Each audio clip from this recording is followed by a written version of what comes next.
سلام، من اصل امینیان هستم. به ویدیوی جدید کانال یوتیوب من خوش اومدید. تو این ویدیو قرار درباره مفهوم خیلی مهم آماری صحبت کنیم که کاربردش فقط توی آمار نیست، توی علم داده، هوش مصنوعی، حتی توی همون الگوریتمی که توی اسپاتیفای بهت آهنگ پیشنهاد میده، توی نتفلیکس فیلم بهت پیشنهاد میده کاربرد داره. قانون بیس. قبل از اینکه مستقیم وارد مفهوم خود قانون بیس بشم، دو تا مفهوم دیگه هم برای یادآوری توی این ویدیو بهتون معرفی میکنم: احتمال شرطی و قانون احتمال کل. احتمال شرطی همونجوری که از اسمش پیداست به ما کمک میکنه که احتمال وقوع یه رویداد رو به شرط اینکه یه رویداد دیگه انجام شده باشه پیش بینی کنیم. معمولا به این شکل نمایش داده میشه: پی آ به شرط بی.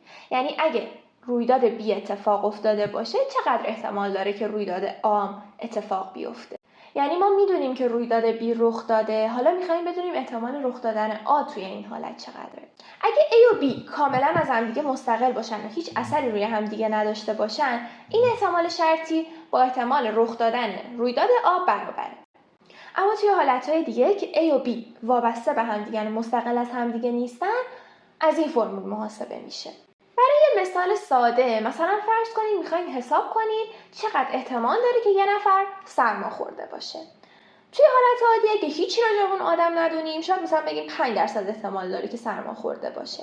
اما هرچی اطلاعات دیگه رو مثلا بیایم با اطمینان بگیم که وجود دارن، مثلا فرد سرفه میکنه، فرد تب داره، هر کدوم از اینا اگه مشاهده بشن احتمال مریض بودن فرد رو تغییر میدن، چون اون رویداد A که مریض بودن فرده کاملا وابسته به این رویدادهایی مثل تب داشتن، سرفه کردن و مواردی از این دسته. پس گاهی احتمال شرطی میتونه احتمال رخ دادن یه چیزی رو بیشتر کنه یا کمتر کنه. حالا فرض کنیم که میخوایم احتمال سرماخوردگی رو توی کل جامعه حساب کنیم. کل جامعه رو میتونیم به دو دسته تقسیم کنیم: کسایی که با یه نفری که مریض بوده در ارتباط بودن و کسایی که با کسی که مریض بوده در ارتباط نبودن. احتمال سرماخوردگی از مجموع این دو حالت به دست میاد: احتمال اینکه فرد در تماس بوده و بیمار شده، به علاوه احتمال اینکه در تماس نبوده ولی بازم بیمار شده. این دقیقاً همون چیزیه که قانون احتمال کل بیان میکنه. یعنی احتمال یه رخداد رو از مجموع تمام حالتهای ممکن به دست میاریم. حالا اینجا قسمت جالب ماجرا، یعنی قانون بیس وارد میشه. تا اینجا سوال ما این بود: اگه فرد سرما خورده باشه چقدر احتمال داره که تب داره؟ حالا بیایم این سوال رو برعکس کنیم. اگه یه فردی بیاد و تب داشته باشه چقدر احتمال داره که واقعا سرما خورده باشه؟ این دو تا سوال اصلا یکی نیستن. خیلی از بیماری‌ها تب ایجاد میکنن و الزاما سرماخوردگی نیستن. قانون بیس دقیقاً به ما کمک میکنه که همین احتمال رو حساب کنیم.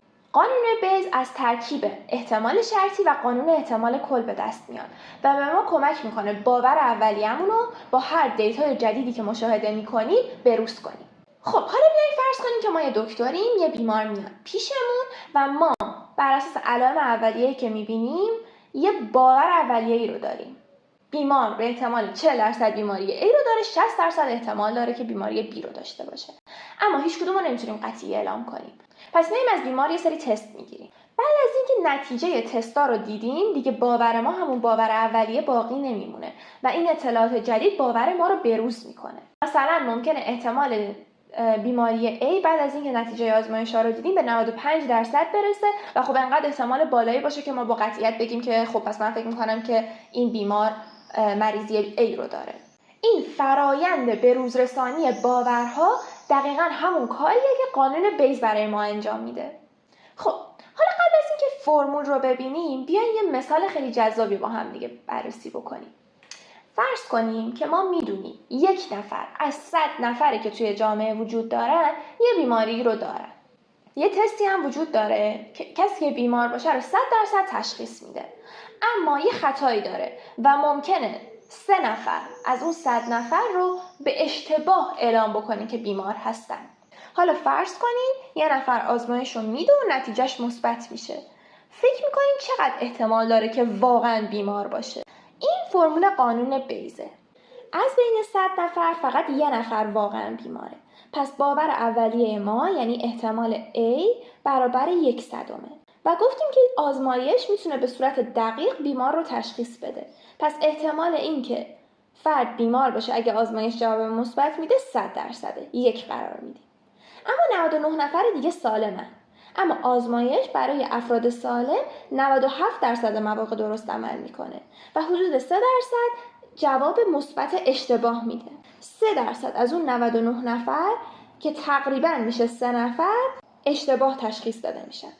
بنابراین توی جامعه 100 نفره در مجموع 4 نفر جواب مثبت میگیرن، ولی فقط 1 نفرشون واقعا بیماره. پس اگه تست مثبت باشه احتمال اینکه واقعا بیمار باشه تقریبا برابر 25%.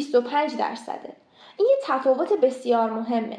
مثلا اینکه بگیم اگه فرد سالم باشه تست در 97% مواقع منفی میشه. با این جمله یکی نیست که اگه تست فرد مثبته با احتمال 97% بیماره. این 2 احتمال شرطی جهت‌های متفاوتی دارن. قانون بیز دقیقاً به ما کمک میکنه که جهت این احتمال رو برعکس کنیم. پس نکته اصلی قانون بیز دقیقاً همینه. ما یه باور اولیه‌ای داریم، یه سری شواهد جدیدی میان و اون باور اولیه ما رو تغییر میدن. حالا جالبه بدونید همین فرمول یه تاریخچه خیلی عجیبی هم داره. یک کشیش انگلیسی به اسم توماس بیز برای اثبات وجود خدا به فیلسوفای خدا ناباوری که توی زمانش وجود داشتن تلاش میکنه با همون ریاضی آماتورواری که میدونه بهشون اثبات بکنه. اما تا زمانی که فوت میکنه هیچ وقت اینو جای انتشار نمیده.